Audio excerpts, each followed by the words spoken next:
Aujourd'hui, le Collège central et peut-être même Anthony Morris en cours. Commençons.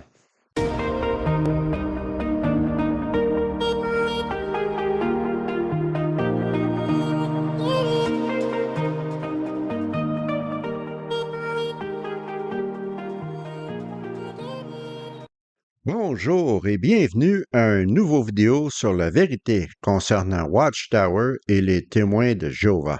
Avant de commencer, je voudrais mentionner que c'est mon premier vidéo avec mon nouvel ordinateur. Je me suis acheté un nouvel ordinateur la semaine passée, je l'ai tout configuré, etc. J'utilise les mêmes logiciels que d'habitude, mais s'il y a un problème avec l'image ou avec le son, faites-le moi savoir dans les commentaires et je prendrai les actions requises pour solutionner les problèmes. Merci d'avance. Je vous avais promis une vidéo sur les actualités, mais j'ai trouvé quelque chose de beaucoup plus intéressant, de beaucoup plus prometteur.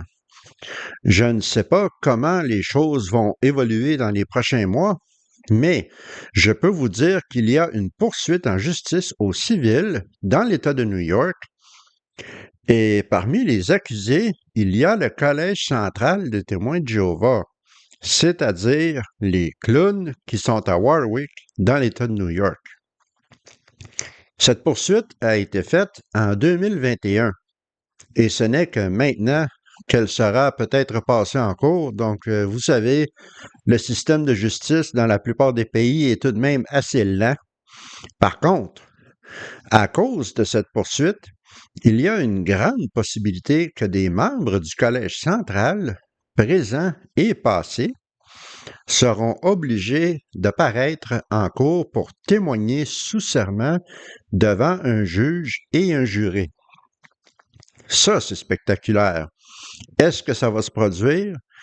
Nous le saurons relativement bientôt, dans quelques mois. Mais pour commencer, allons jeter un coup d'œil à cette poursuite. Il y aura un lien dans la description pour tous les documents que je vais vous montrer. Ils sont en anglais, bien entendu. Je vais vous les traduire au meilleur de mes capacités, mais c'est tout de même très intéressant. Alors, allons jeter un coup d'œil. Alors ici, nous voyons que le plaignant est Daniel Owen versus la société Watchtower, Watchtower Bible and Tract Society of New York, et j'ai surligné en vert The Governing Body of Jehovah's Witnesses, le Collège central des témoins de Jéhovah. Ensuite, il y a la congrégation de Middleport des témoins de Jéhovah et d'autres accusés, d'autres défendants qui, on ne connaît toujours pas leur identité, mais ce sont des personnages qui sont centrales avec cette histoire. Un petit peu plus loin, nous pouvons voir qu'est-ce qui a été envoyé aux accusés, entre autres le Collège central. Veuillez noter que vous êtes présentement obligé de répondre à cette plainte, une copie de laquelle vous avez été envoyé et vous a été servi, et vous êtes obligé de donner une copie de votre réponse à cette plainte lorsque vous aurez reçu cette plainte, pas plus tard que 20 jours après. Et en bas, si vous ne répondez pas ou vous n'apparaissez pas, un jugement par défaut sera émis contre vous pour le montant d'argent qui est exigé dans cette plainte. Alors, le Collège central, entre autres, tous ces accusés qu'on voit en haut, Watchtower Bible and Tract Society, the Governing Body of Jehovah's Witnesses, Middleport Congregation of Jehovah's Witnesses. Alors, tous les accusés que j'ai mentionnés tout à l'heure sont tous obligés de répondre à cette plainte et, en fait, possiblement d'apparaître en cour aussi, et si on le leur demande. Un petit peu plus loin, cette action a été amenée contre les accusés à cause de l'acte de New York sur les victimes mineures. Approximativement dans les années entre 1965 et 1971, le serviteur ministériel Robert Warren a abusé sexuellement le plaignant quand il était un enfant. On mentionne plus tard dans le document qu'il avait entre 8 et 14 ans. Pendant que cet abus arrivait, les défendants, c'est-à-dire tous les accusés que j'ai nommés, et lorsque je dis défendants, c'est tous ceux que j'ai nommés, incluant le Collège central. N'oubliez pas cela, ça inclut le Collège central. Et puisque cette plainte a été faite en 2021, Anthony Morris était membre du Collège central, comme vous le savez très bien. Les accusés, les défendants étaient généralement négligents. Ils ont employé ou supervisé avec négligence Warren, le serviteur ministériel accusé, et ils lui ont donné accès aux enfants, incluant la victime. Cette poursuite en justice a lieu à cause des dommages significatifs qui ont été causés aux plaignants à cause de cet abus sexuel. On fait maintenant une liste des accusés. Je ne vous lirai pas toute la liste, mais une bonne partie. Et on commence avec la société Watchtower, c'est-à-dire Watchtower Bible and Tract Society of New York. L'accusé, la société Watchtower de New York, qu'on va ensuite nommer Watchtower, était et est une corporation religieuse sans profit, organisée et existant d'après les lois de l'État de New York. À l'époque de l'abus sexuel qui est décrit dans cette plainte, le bureau principal de Watchtower était dans Kings County, dans l'État de New York. Alors, qu'est-ce que c'est que Kings County? Eh bien, allons voir une petite carte, je vais vous montrer. Alors, tout ce qui est entouré par la ligne rouge pointillée, c'est Kings County, ou le comté de Kings, dans l'État de New York. On voit ici que ça inclut Brooklyn. Et qu'est-ce qu'il y avait à Brooklyn dans les années 60 et 70? Il y avait le quartier général international de Watchtower. On connaît tous les édifices et je l'ai mis dans la carte ici encerclée en rouge et je vais vous montrer une photo que j'ai personnellement prise lorsque je suis allé à New York en 2007. Le quartier général de Watchtower se trouvait là. Donc, tout ce qui s'est passé à sa pauvre victime, Daniel Owen, est arrivé au Bethel de New York, au quartier général de New York, de Watchtower à cette époque-là. C'est hallucinant. Alors, c'est pas arrivé dans une petite congrégation en campagne, là. Non, c'est arrivé au quartier général de Watchtower mondial. La congrégation de Middleport fait partie de ce quartier général. On mentionne un peu plus loin, durant les dates de l'abus sexuel, Watchtower supervisait et exerçait un contrôle sur l'accusé, c'est-à-dire le serviteur ministériel Robert Warren, parce que Watchtower sont responsables de nommer les serviteurs ministériels et ont supervisé Warren et ont formulé des politiques organisationnelles depuis leur quartier général de Kings County à l'époque des abus sexuels allégués dans cette plainte. Une portion substantielle des dommages qui ont donné lieu à cette poursuite au civil de la part du plaignant, incluant la société Watchtower et le Collège central, est arrivé à Kings County. Lorsqu'on les a informés, Watchtower était connu et sont toujours connus quelquefois comme étant le quartier général des témoins de Jéhovah dans le monde. Par la suite, on parle un peu du département de service. À l'époque des abus, le département de service, parmi d'autres devoirs, parmi d'autres travaux, promulguait plusieurs des politiques des témoins de Jéhovah et s'occupait de plusieurs cas qui arrivaient dans les congrégations des témoins de Jéhovah à travers les États-Unis et internationalement, incluant des problèmes qui sont pertinents aux actions alléguées dans cette plainte. Le département de service dans Watchtower, vous le savez tous, c'est eux qui s'occupent de ce genre de choses, de cas, particulièrement les cas d'abus sexuels sur les enfants. et à travers le monde, pas seulement aux États-Unis, là. On passe ensuite à la congrégation comme telle, la congrégation de Middleport au point 14. Durant les dates de l'abus sexuel, la congrégation supervisait et exerçait un contrôle sur l'abuseur, c'est-à-dire Warren. La congrégation désigne le lieu où le plaignant, c'est-à-dire la victime, assistait au service religieux lorsqu'il était mineur. La congrégation opérait et opère toujours sous l'autorité directe de Watchtower et ou le quartier général mondial. Lorsque les faits ont été connus au point 17, Warren a confessé aux anciens de la congrégation qu'il avait abusé sexuellement un ou plusieurs mineurs qui étaient membres de la congrégation lorsque Warren était serviteur ministériel. Alors cet homme a confessé aux anciens. Qu'est-ce que les anciens ont fait? Ont-ils appelé la police? Non. Ils ont exclu et ensuite réintégré ce serviteur ministériel une ou plusieurs fois pour avoir commis de l'abus sexuel sur un ou plusieurs mineurs qui étaient membres de la congrégation. Alors ils l'ont exclu, mais ils l'ont réintégré. Et on mentionne ici une ou plusieurs fois. C'est aberrant, c'est ridicule. Et on voit encore à quel point les anciens ne sont pas qualifiés pour gérer ce genre de situation. Et n'oubliez pas que ceci est arrivé dans une congrégation qui était au Bethel mondial à Brooklyn à l'époque de la société Watchtower. C'est fou, hein? On arrive enfin au défendant, à l'accusé, le Collège central des témoins de Jéhovah. Au point 21.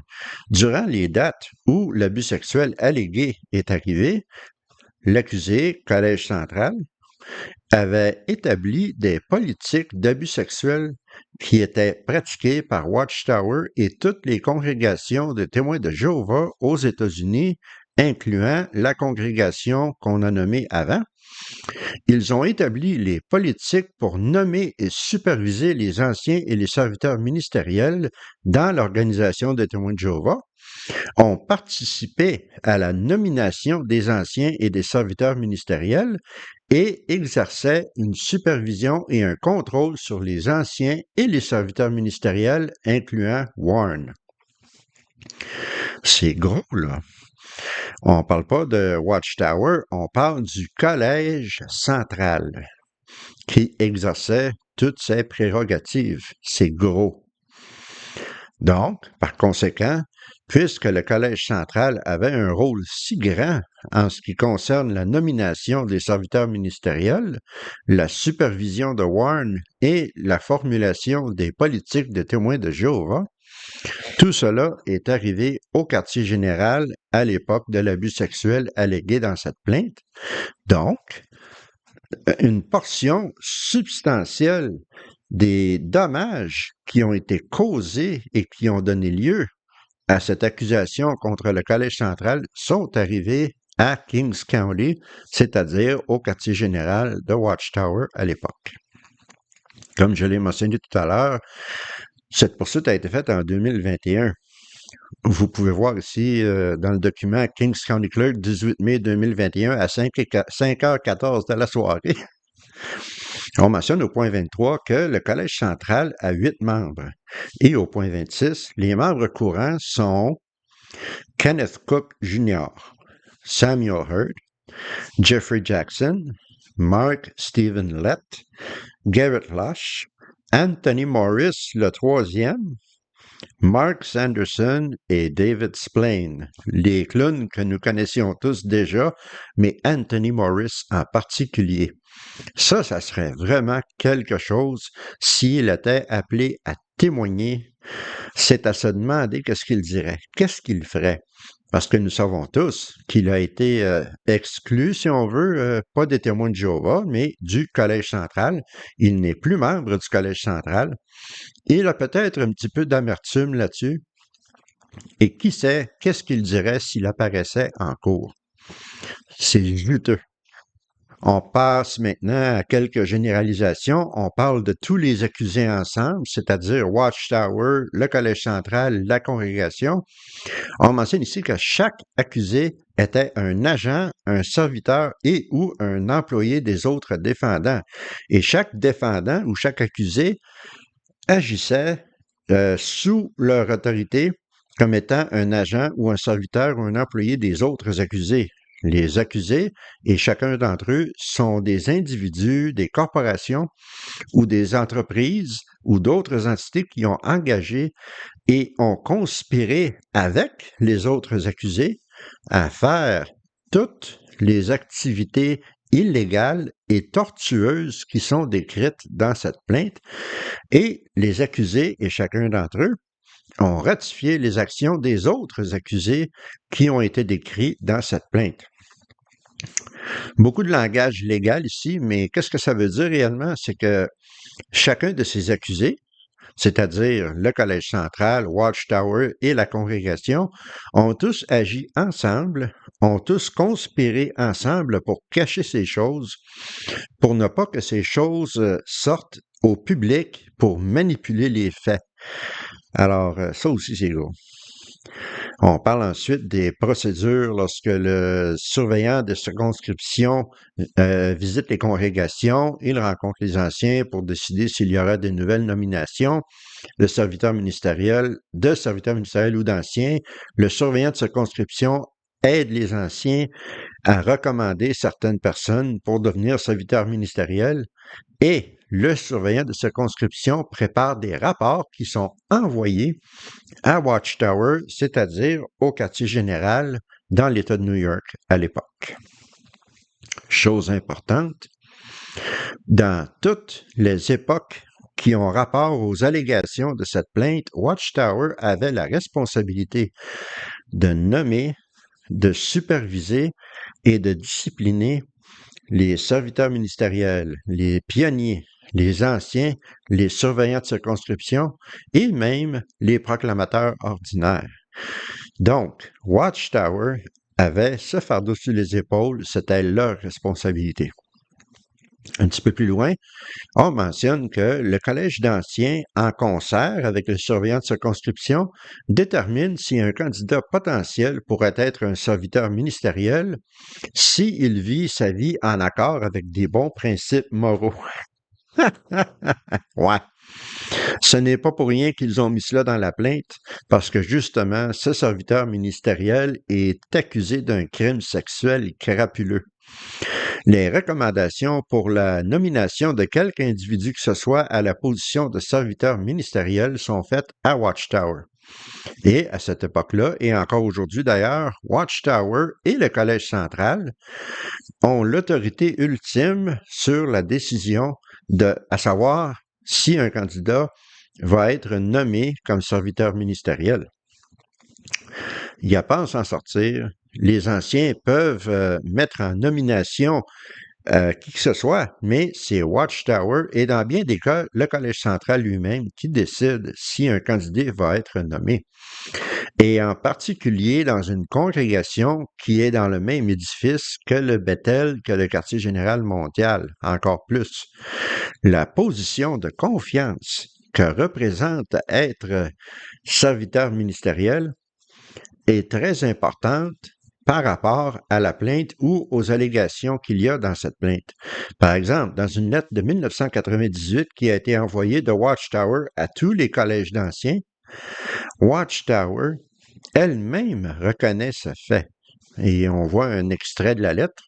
Ceux qui sont nommés aux privilèges de service tels que les anciens et les serviteurs ministériels sont mis dans une position de confiance.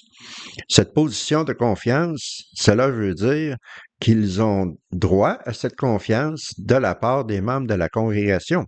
Ceci inclut être plus libéral dans le fait de laisser les enfants sous leurs soins et sous leur supervision. La congrégation serait laissée sans protection si nous nommions prématurément quelqu'un qui est un abuseur d'enfants au poste de serviteur ministériel ou d'ancien. Alors Watchtower elle-même reconnaît cela. Et pourtant. Maintenant, on passe aux accusations comme telles. Au point 148, au mois de mars 1997, L'accusé, c'est-à-dire Watchtower, ont envoyé une lettre à tous les collèges d'anciens aux États-Unis en demandant de l'information sur des hommes qui servaient ou qui avaient servi dans le passé, dans quelque position de confiance que ce soit, comme anciens, serviteurs ministériels, pionniers réguliers, et qui étaient connus comme avoir commis ou être en train de commettre des abus sexuels sur enfants. Watchtower demandait à chaque congrégation de préparer des rapports qui détaillaient les cas d'abus sexuels sur les enfants et de retourner ces rapports au département de service de Watchtower.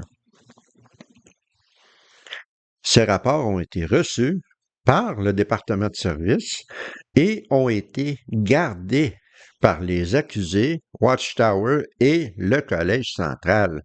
Ça, c'est gros.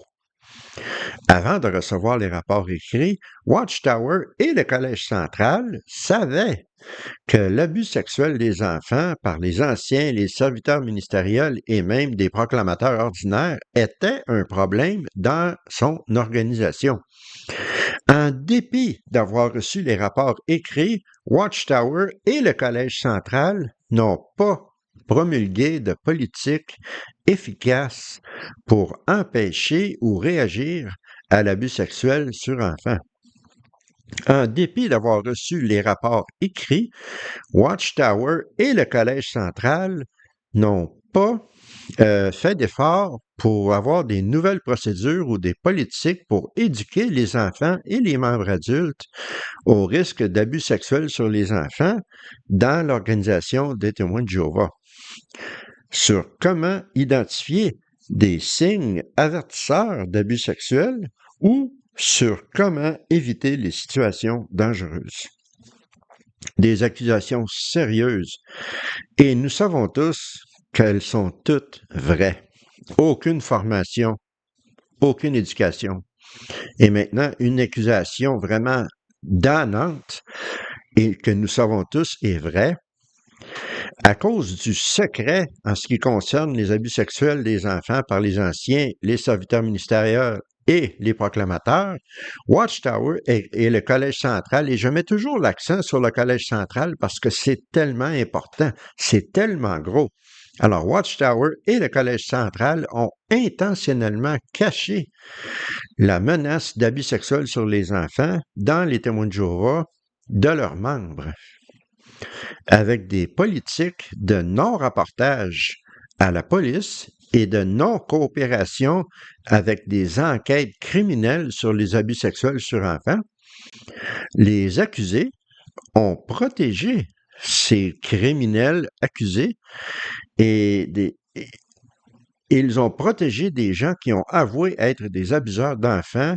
Ils les ont protégés de poursuites criminelles de la part de la police et ont donc augmenté le risque d'abus sexuels sur les enfants.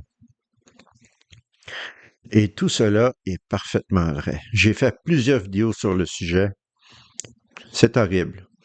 Mais là, c'est écrit dans des documents de cours et dans une poursuite en justice contre, entre autres, le Collège central. C'est pour ça que c'est tellement gros, cette affaire. On mentionne que les accusés avaient le devoir, à cause de la relation spéciale qu'il y avait entre la victime, les parents de la victime et les parents de d'autres jeunes enfants vulnérables et innocents dans la congrégation, ils avaient le devoir d'entraîner et de superviser leurs agents, c'est-à-dire les anciens, les serviteurs ministériels, etc. Cette relation spéciale arrivait à cause du haut degré de vulnérabilité des enfants qu'ils étaient supposés superviser, qu'on laissait sous leurs soins.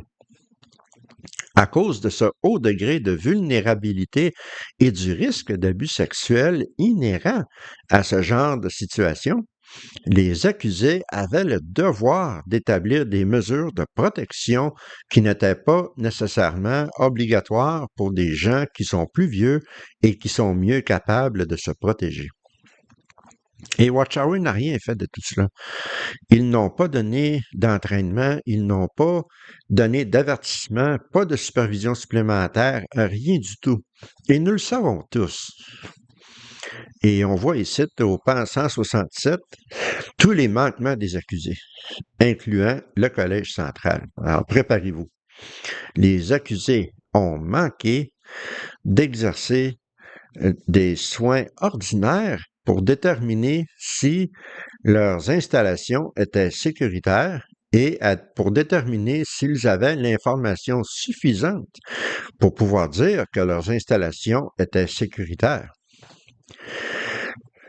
Les manquements des accusés incluent, mais ne sont pas limités à échec dans la protection de la victime d'un danger connu, échec d'avoir des politiques suffisantes et des procédures en place pour empêcher l'abus sexuel sur les enfants, échec d'avoir établi des politiques et des procédures pour prévenir ces choses et aussi pour voir si les politiques et les procédures fonctionnaient.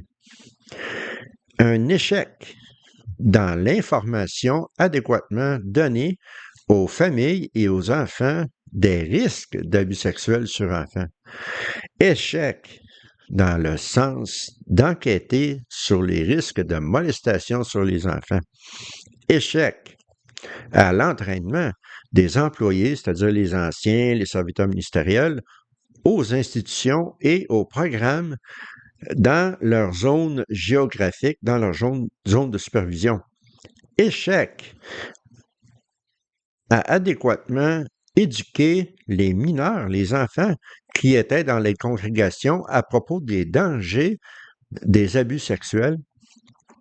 Échec d'avoir une quelconque agence extérieure qui pourrait superviser leurs procédures de sécurité. Échec à la protection des enfants dans leur programme de l'abus sexuel. Échec d'avoir adhéré à des standards applicables de soins pour la sécurité des enfants. Échec d'avoir enquêté sur l'information nécessaire pour représenter les institutions, les programmes, les chefs et les gens comme étant sécuritaires. Échec d'avoir entraîné leurs employés pour identifier les signes d'abus sexuels sur les enfants par d'autres employés, c'est-à-dire d'avoir entraîné les anciens à voir qu'il y avait un problème. Et échec dans le sens de avoir fait confiance à des gens qui disaient qu'ils pouvaient s'occuper de ce genre de cas. Beaucoup d'échecs, beaucoup d'échecs, et ce n'est rien de nouveau. Watchtowers sont devenus experts en échecs, et je ne parle pas du jeu. On mentionne aussi que les accusés, incluant le Collège central, ont manqué à leur devoir en n'informant pas, en n'avertissant pas la victime potentielle et la famille de la victime des risques que Warren posait sur les enfants dans les institutions de témoins de Jéhovah. Ils n'ont pas averti la victime et la famille de la victime sur l'information que les accusés avaient, c'est-à-dire Watchtower et Collège central, à propos de l'abus sexuel sur les enfants. Et au point 179, très important, les accusés, incluant le Collège central, je vous le rappelle, ont commis un crime, n'ont pas accompli leur devoir légal de rapporter à la police et aux autorités policières les abus sexuels ou les abus sexuels soupçonnés de Warren et de d'autres abuseurs sexuels potentiels. Ils n'ont pas rapporté cela. Alors ça, c'est très important. Comme résultat direct de tout ce que je vous ai mentionné, on mentionne que la victime, c'est-à-dire M. Owen, a subi des torts sérieux, des blessures graves, psychologiques, physiques et émotionnelles, ainsi que de la douleur et de la souffrance. L'abus sexuel et les blessures résultant à M. Owen ont été causés seulement et totalement en raison des manquements et des échecs et de la négligence des accusés. Et ceci, je vous le rappelle, encore inclut le Collège central. Plus loin, on mentionne que les accusés n'ont pas entraîné, n'ont pas supervisé leurs employés, c'est-à-dire les anciens et les serviteurs ministériels, n'ont pas éduqué, n'ont pas entraîné, n'ont pas supervisé à ce qui est rapport avec les politiques et les procédures qui devraient être suivies lorsqu'il y a des abus sexuels d'enfants soupçonnés ou observés. Les accusés ont été négligents dans leur supervision, dans leur chaperonnage et dans leurs enquêtes sur Warren, et n'ont pas créé ou institué des règlements, des politiques et des procédures qui auraient prévenu les abus sexuels de Warren. En ne faisant pas cela, en ne supervisant pas Warren adéquatement et en n'instaurant pas aucune procédure d'entraînement pour leurs employés et leurs administrateurs, c'est-à-dire les anciens, les accusés ont manqué d'exercer le degré d'empathie et de vouloir s'occuper des enfants de leur congrégation. N'importe quelle personne raisonnablement prudente aurait exercé ce genre de précaution. De plus, on mentionne ici au point 194 que les accusés, incluant le Collège central, ont décidé de garder Warren en dépit de savoir qu'il avait cette faiblesse, ce type de comportement qui ont résulté dans les blessures qu'on a mentionnées précédemment, qui ont été faites à la victime de cette poursuite, celle qui a établi cette poursuite. C'est de la négligence. Les accusés n'ont pas enquêté sur le passé de Warren, sur son historique actuel ou passé d'abus sexuels, et n'ont pas mis la diligence nécessaire. Ils auraient dû savoir qu'il avait cette faiblesse, qu'il avait cette tendance à l'abus sexuel sur enfants. Les accusés, incluant le Collège central, auraient dû enquêter de façon appropriée sur Warren et ne l'ont pas fait. Une enquête approfondie aurait révélé que Warren n'était pas un bon candidat pour devenir un serviteur ministériel. Et c'était non raisonnable de la part des accusés de tout de même garder Warren dans ce poste de confiance, même après avoir reçu l'information qu'ils savaient ou qu'ils auraient dû savoir. La raison que le document parle d'informations qu'ils auraient dû savoir, c'est une protection légale, dans le fond. Tout le monde sait, on le sait, nous et tous ceux qui connaissent Watchtower le moindrement savent que Watchtower savait. Ce n'est pas une question qu'ils auraient dû savoir. Ils savaient ce que Warren était capable de faire et ce que Warren avait fait. On mentionne aussi que les accusés, incluant le Collège central, je le répète encore parce que c'est tellement important de s'en souvenir, ont promulgué des politiques qui protégeaient les gens qui commettaient des abus sexuels sur enfants d'une poursuite criminelle et de d'autres répercussions. La négligence totale et l'inconduite téméraire des accusés est évidente dans leurs actions et leurs omissions, incluant et pas limitées à intentionnellement cacher des allégations d'abus sexuels des autorités, intentionnellement cacher de la connaissance de cas d'abus sexuels de d'autres membres de la congrégation et de d'autres congrégations. Limiter la punition pour ces gens à des punitions internes, des punitions privées, incluant l'exclusion, sans donner publiquement la raison pour l'exclusion, c'est-à-dire sans avertir la congrégation, oui, cet homme a été exclu parce qu'il a commis un abus sexuel sur les enfants. Non, simplement une annonce qu'un tel a été exclu, c'est tout. Et ils l'ont réintégré. Absurde. Watchtower et le Collège central reçoivent des accusations très sérieuses, très sévères, et elles sont toutes justifiées et elles sont toutes vraies. Fait ça, c'est les documents de la Cour. Comme j'ai mentionné, il y aura un lien si vous allez jeter un coup d'œil. Maintenant, que doit-il arriver pour que les membres du Collège central et peut-être même Anthony Morris témoignent en cours, parce que ça ne veut pas dire qu'ils vont témoigner. Mais il y a une réelle possibilité que les membres du Collège central, incluant Anthony Morris, même s'il n'est plus membre, il était membre à l'époque, vont être obligés de témoigner. Mais cela dépend de plusieurs choses, plusieurs facteurs.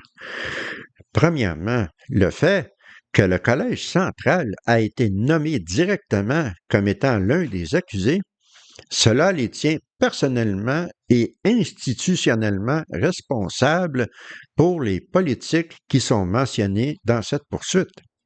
Deuxièmement, prouver leurs connaissances et leurs actions. Si l'équipe légale de M. Owen peut démontrer, peut prouver que le Collège central est ou était directement impliqué dans les décisions qui ont fait du tort à M. Owen, le tribunal, le juge, pourrait alors dire que leur témoignage est matériellement important et est nécessaire. Aussi, si le Collège central connaissait les risques d'abus et ont créé les politiques qui ont mené aux abus sexuels, comme la règle des 2 témoins ou les politiques de secret que nous connaissons tous. Ça aussi, ça pourrait forcer le juge ou encourager le juge à dire qu'ils doivent témoigner. Et finalement, troisièmement, les dépositions. Avant même que ceci passe en cours, les deux côtés peuvent demander des documents et peuvent interroger les témoins sous serment. Si les avocats du plaignant ou de la victime demandent des dépositions du Collège central ou des membres du Collège central, présents ou passés, et que les accusés font objection à cela, cela pourrait mener à un combat légal séparé à la poursuite sur le fait que est-ce que ces individus doivent venir témoigner. Les tribunaux ont quelquefois protégé des personnes haut placées dans des organisations et même des chefs religieux en disant qu'ils étaient trop haut placés, leur position était trop élevée et qu'on ne pouvait pas les faire témoigner à moins qu'ils aient des connaissances exclusives. Ça, c'est important. Cette protection n'est pas automatique. Ça, c'est un autre facteur. Et disons que ça passe en cours. Si le cas passe en cours et que Watchtower décide de ne pas régler la chose hors cours, il décide d'aller et de continuer avec le procès et que les actions du Collège central ou les connaissances du Collège central sont importantes aux allégations de M. Owen, la victime, donc, leur témoignage pourrait être requis en personne ou par enregistrement. La Cour pourrait même faire des mises en demeure si nécessaire. Bien entendu, si le juge Cross, qui est le juge responsable de cette histoire, s'il signe qu'il faut que les membres du Collège central témoignent, s'il fait cela, s'il ordonne le témoignage d'un membre du Collège central, ceci serait un énorme précédent juridique et Watchtower se battrait très, très fort pour empêcher cela, en allant même jusqu'à faire un appel de cette décision. Donc, si la firme d'avocats peuvent démontrer que le Collège central avait une connaissance ou une responsabilité spécifique en ce qui concerne cet abus sexuel sur enfant, ils peuvent absolument tout essayer pour forcer le témoignage des membres du Collège central. S'ils ont du succès ou non, cela dépendra de comment la Cour verra la nécessité de ces témoignages. Nous ne savons pas pour l'instant. C'est tout ce que je sais. C'est quand même énorme. Et je vous laisse là-dessus. Je vous laisse y penser, car moi-même, je suis encore en train de digérer cela. Mais je voulais vous en parler maintenant parce que je viens juste d'en entendre parler ce matin moi-même. Peut-être que beaucoup d'entre vous étiez déjà au courant de tout cela. Je vous fais donc une vidéo pour vous expliquer la chose avec plus de détails.